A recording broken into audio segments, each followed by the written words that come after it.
Baik, Bang Roni, dalam beberapa minggu ini kita dihebohkan dengan permasalahan rumah rehab yang ada di Kabupaten Aceh Timur. Tanggapan Bang Roni?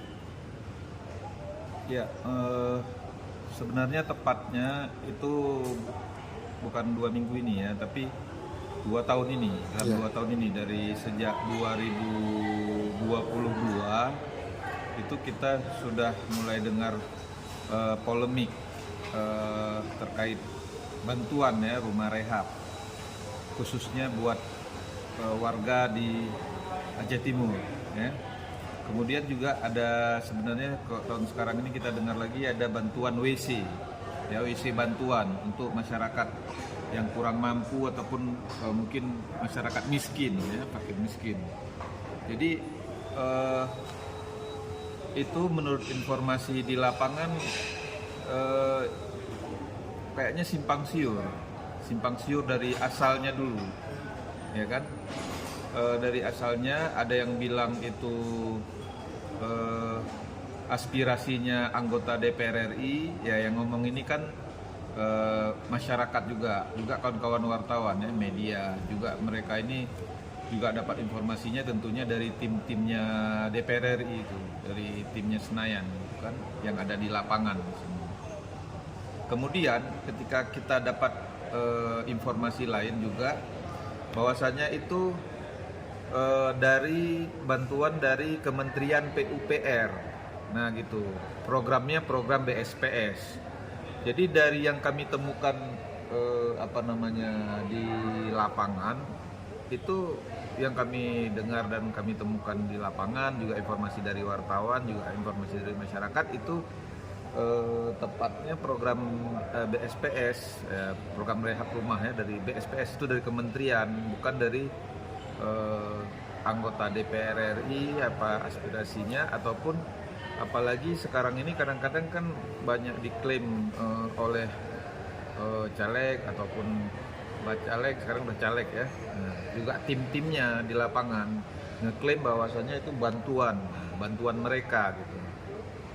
Tapi kalau setahu kami itu dari kementerian PUPR. Kemudian juga yang menjadi persoalan sekarang adalah realita ataupun realisasinya di lapangan itu. Kami mendengar ya dari informasi masyarakat, juga ada beberapa yang kami temukan di lapangan ya, contohnya misalnya kayak 2022, ini 2023 kayaknya belum ada yang mencuat. Cuma ini masih dalam diselidiki oleh kawan-kawan media, oleh LSM ya. Itu rumah bantuan atau rumah rehab itu kan BSPS itu budgetnya 20 juta satu rumah, berarti 2,5 juta katanya untuk ongkos tukang.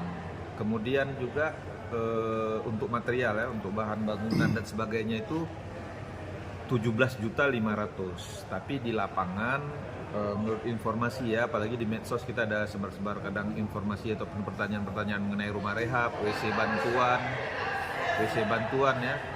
Itu kayaknya di lapangan tidak sesuai. Juga ini ada tangan-tangan gaib kalau kita lihat ya. Sekarang ini yang lebih marak lagi kami lihat, dugaannya apalagi ini musim-musim politik, jadi yang ngelola ini tim-tim politik ya. Mungkin timnya DPR RI yang juga nyalek. Kemudian ini diduga juga antara si caleg tadi ada kerjasama dia sama misalnya oknum mungkinnya geci ya, di desa-desa tertentu, tidak semua geci ya, tapi ada oknum di desa-desa tertentu. Jadi barang ini maksudnya bantuan ini misalnya rumah rehab atau WC bantuan, siapa yang menerima ataupun layak menerimanya itu ditentukan oleh si geci ini. Nah kayak gitu ya. Itu. Jadi sebentar. Kemudian kita khawatirkan diduga juga ada kepentingan, ada konflik of interest ya antara si yang nurunkan bantuan ini sama si oknum kepala desa ini tadi. Jadi yang caleg dia sama kepala desa mungkin ada diduga ada hubungan keuntungan sifatnya profit ataupun mungkin duit. Di lain sisi juga ada kepentingan lain mungkin diduga sifatnya seperti ya komitmen mungkin suara mungkin ini kan mau pemilu. Jadi ini sebenarnya kalau kita lihat diduga barang ini barang pemerintah, bantuannya dari pemerintah tapi diambil dijadikan seolah-olah ini barang komoditi politik. Nah, seolah-olah ini bantuan dari caleg ataupun DPR RI ya kan untuk membantu masyarakat. Padahal tadi memang bantuan dari masyarakat, memang bantuan dari pemerintah pusat. Itu bantuan dari pemerintah pusat langsung ke masyarakat dan itu 1 rupiah pun tidak boleh dipotong. Nah, dia kan 20 juta, 1.000 rupiah pun tidak boleh dipotong karena apa? 2.500.000 untuk ongkos tukang, 17.500.000 untuk 17.500.000 untuk bahan material. Begitu juga dengan WC bantuan. Kami juga ada dengar informasi dari rekan-rekan juga di lapangan, diduga WC bantuan ini tidak sesuai juga dengan anggaran yang diperuntukkan oleh pemerintah pusat untuk bantu masyarakat miskin tadi. Nah, kayak gitu. Sebagai aktivis di Aceh Timur, langkah-langkah yang Bang Roni mau tempuh ini gimana nanti? Ya, jadi gini, karena kami dan istilahnya kawan-kawan media kan masih terus menyelidiki.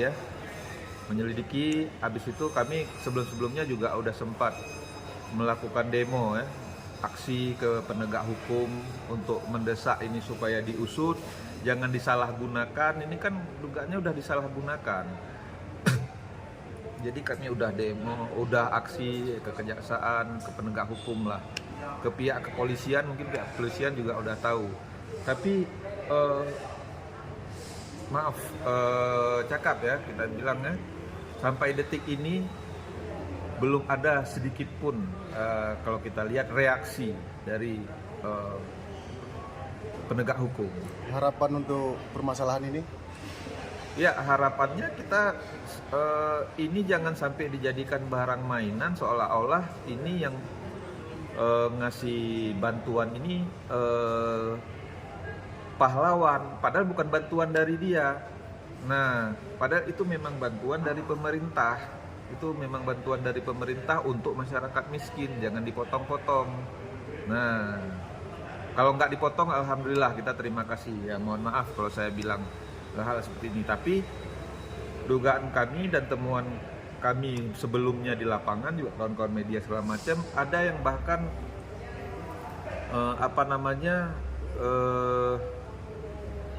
yang tidak sesuai, misalnya ya, ini yang contohnya yang tidak sesuai, misalnya apa?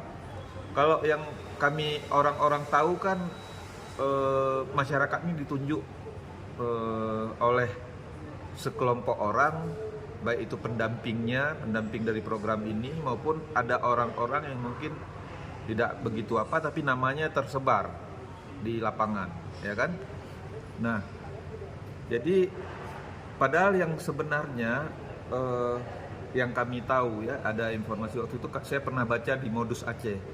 Itu seharusnya kalau yang sekarang terjadi ini kan berarti sekelompok orang berikut pendampingnya menentukan siapa penerimanya, ya kan? Oke. Kemudian yang kami tahu seharusnya sekelompok orang tadi yang menjadi penerima menentukan di mana tokonya, tempat dia beli bahan apa segala macam. Ini kelompok penerima ini yang menentukan. Tapi ini maaf ya, dugaan kami ya yang kuat terjadi di Aceh Timur. Ini ada pakai tokenya, ada pakai bandarnya, maksudnya gitu. Artinya ini dia yang punya toko, dia yang menentukan siapa yang dikasih, siapa yang terima. Ini jadi saya dan kami ya, terutama juga sama rekan-rekan wartawan yang komit membantu ataupun membela masyarakat ya. Kita minta masyarakat, khususnya masyarakat di Aceh Timur, memantau terkait program rumah rehab, ya, bantuan rumah rehab PUPR, ya, BSPS gitu ya, yang dari Kementerian PUPR, ya, dari Kementerian PUPR. Jadi supaya apa? Supaya tujuan kami bantuan ini yang anggarannya 20 juta per unit per rumah, ya, rumah rehab, 2.500.000 untuk ongkos tukang, 17.500.000 untuk bahan material, itu benar-benar sampai ke masyarakat yang kurang mampu ataupun masyarakat sesuai kriteria penerimanya. Jadi tujuan kami ini mensosialisasikan ini juga termasuk mengkritiknya supaya itu bantuan tidak disalahgunakan. Itu bantuan pemerintah tidak disalahgunakan, tidak terjadi penyimpangan di sana. Itu tujuan kami, dan supaya bantuan itu benar-benar sampai ke masyarakat, ya, ke fakir miskin, ke masyarakat miskin, tanpa ada dikurangi ataupun tanpa dipotong sedikit pun. Nah, jadi kalau misalnya memang masyarakat nanti menemukan ada pemotongan Rp1.000 pun dipotong, informasikan ke kami gitu. Informasikan ke kami. Ada kawan-kawan wartawan, LSM ya. Walaupun nggak semua wartawan, mungkin LSM yang saat ini masih meliput ataupun mengangkat lagi masalah isu ini ya. Kemudian juga kita minta pihak-pihak yang harusnya menjadi pendamping ataupun memantau ataupun mengawasi persoalan ini jangan sampai terlibat di persoalan-persoalan seperti ini. Nah, karena apa? Kami tidak akan tinggal diam, kami akan terus mengawasi apapun resikonya bagi kami. Pun misalnya terjadi serangan balik terhadap kami ataupun apa segala macam, yang ini kawan-kawan kami dan sebagainya segala macam tetap akan pantau terus ini. Ini nggak ada kaitannya sama apa segala macam, karena ini haknya fakir miskin, haknya masyarakat yang tidak mampu. Nah, lain hal misalnya nanti mungkin atau yang sebelum-sebelumnya mungkin kasus mungkin masalah jalan raya dibangun, jalan tol segala macam, gedung besar-besar dibangun segala macam, kami nggak begitu heboh, nggak begitu ribut juga. Nggak, ini maksudnya tidak terlalu ketat memantaunya, tidak terlalu kami awasinya gitu. Yang penting jangan sampai fiktif, jangan sampai mangkrak, jangan sampai merugikan masyarakat luas. Tapi ini kenapa kami terlalu pantau secara ketat awasi? Karena ini berkaitan dengan ratusan sampai ribuan masyarakat miskin. Nah, kan nggak cocok misalnya kalau misalnya ini sesuai dugaan misalnya, walaupun di lapangan kami sebenarnya sedikitnya adalah yang kami temukan. Kan nggak cocok misalnya ada ini rumah rehab, bantuan rehab segala macam, duitnya dipotong, ya kan? Diduga sebagiannya untuk memperkaya diri dan juga pakai barang ini nanti untuk pakai keuntungan itu nanti untuk nyalek. Kan nggak etis itu, tidak bermoral yang seperti itu. Jadi masyarakat juga jangan salah kaprah, jangan pikir orang udah bawa turun bantuan segala macam dia dewa, dia malaikat. Lihat dulu bantuannya sesuai tidak dikasih, karena bantuan itu bantuan pemerintah. Ini yang saya bahas bantuan dari pemerintah langsung ya, yang dari pemerintah. Jangan ada yang klaim-klaim, oh ini dari bapak ini, bapak yang terhormat, bapak pejabat ini yang bantu. Mana ada pejabat ini bantu ribuan masyarakat masyarakat miskin. Satu rumah itu 20 juta, 1000 rumah udah berapa duit? Berapa duit itu 1000 rumah? 1000 rumah aja, ini lebih lagi dari 1000 rumah, mungkin beribu-ribu. 1000 rumah aja kalau 20 juta berarti duitnya 20 miliar. Ya kan? 20 juta, 20 miliar. Ada nggak pejabat yang seperti itu? Dia aja kadang-kadang jadi pejabat ngumpulin duit supaya punya duit puluhan miliar. Kan nggak mungkin. Satu orang pejabat, ya kan, yang katanya dia baiknya Mbak Dewa dan sebagainya segala macam, betul nggak? Bantu ribuan masyarakat, bantu beribu rumah, itu nggak mungkin. Bukan dari dia pribadi. Karena apa? Kalau 1.000 orang di Aceh Timur dibantu 1.000 rumah,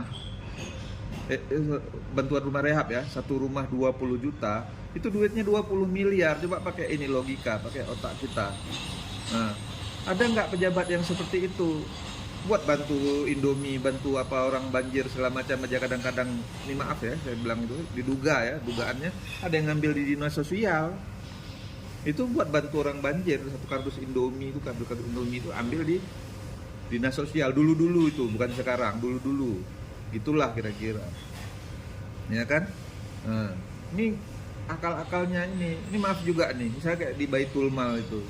Kami dengar kan? Pejabat nih, maaf nih, ya. Dia buat kepilih lagi buat apa namanya, dia bisa lolos lagi, menang lagi ini. Dari Baitul Mal itu dia masukin orang-orangnya dia, orang-orang yang katanya orang-orang miskin segala macam, dikumpulin berapa ribu, mungkin berapa ratus proposal, dia masukkan taruh ke Baitul Mal. Orang kira tuh bantuan dia, itulah tidak ada itu bukan. Nah seperti itu. Yang ada misalnya bantuan Baitul Mal ya dari Baitul Mal itu, Baitul Mal yang bantu. Baitul Mal itu duitnya duit zakat, duit infak orang, zakatnya pegawai di Aceh Timur, ya kan? Seperti itu juga rumah rehab ini.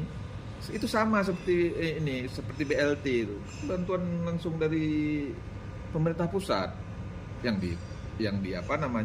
diperintahkan oleh Presiden Jokowi. Nggak ada yang misalnya pribadi ini anggota DPR RI bantu sebanyak itu tidak ada, itu bukan bantuan pribadi. Tapi jangan salah, ada juga misalnya yang programnya aspirasi DPR RI, maksudnya misalnya bikin jalan, jembatan, ataupun pembangunan ataupun misalnya apa gitu. Tapi yang sifatnya pribadi, bantuan pribadinya itu nggak ada, bukan. Nah gitu. Apalagi caleg-caleg ini bawah-bawahnya yang jadi kaki tangan ataupun timnya DPR RI ini, apalagi bantuan dia enggak. Malah dia kadang-kadang, ini maaf ya bilangnya, diduga ini tim ataupun caleg-caleg yang ngaku ini bantuan dari dia, di kampung-kampung dia ngaku segala macam, ini dari orang ini, dari bapak ini, bapak itu. Diduga ya, ini maaf saya duga, justru mereka ngambil keuntungan dari situ. Itu sebenarnya bantu masyarakat apa namanya itu. Dari bantuan 20 juta tadi itu, dia ngambil keuntungan di situ. Malah ngambil keuntungan dari situ. Itu kalau menurut Anda bantu masyarakat apa namanya kayak gitu. Kalau yang namanya bantu masyarakat ini 20 juta dari pemerintah untuk rumah rehab, ya kan? 2,5 juta untuk tukang, 17.500.000 untuk material, datang si caleg, datang si pejabat, misalnya anggota DPR segala macam, keluarin duit pribadi dia, bantu lagi 2 juta lagi misalnya untuk cat rumah atau apa, misal WC atau untuk lubang apanya lah kayak gitu segala macam. Kalau ini kan bukan kayak gitu. Nah, kalau saya salah tolong dikoreksi. Yang paling penting sekarang masyarakat baik bangai, jangan terkecoh. Coba lihat dulu itu bantuan dari mana. Jangan dibilang orang, oh ini bantuan ini dari bapak ini, dia memang baik kali, memang dia begana begini segala macam, bapak ini gitu. Udah percaya terus. Padahal itu bantuan pemerintah, memang untuk Anda, untuk masyarakat miskin, nggak boleh dipotong, nggak boleh disalahgunakan, memang gitu. Kita kerasnya karena apa? Karena ini bantuan untuk fakir miskin. Saya selaku kemarin sebagai pemerhati masyarakat miskin, saya juga orang miskin, orang susah juga saya. Keluarga saya juga seperti itu. Jadi sesama kami orang susah ini saling menjaga, saling mengawasi. Jadi hak-hak fakir miskin, hak-hak apa ini kalau diganggu, kami nggak akan tinggal diam. Nggak akan kami biarkan orang menari-nari di atas penderitaan rakyat miskin, apalagi khususnya di Aceh Timur ini. masyarakat miskin di Aceh, khususnya di Aceh Timur ini. Kalau saya lihat dewan-dewan nggak ada juga yang udah habis-habisan kali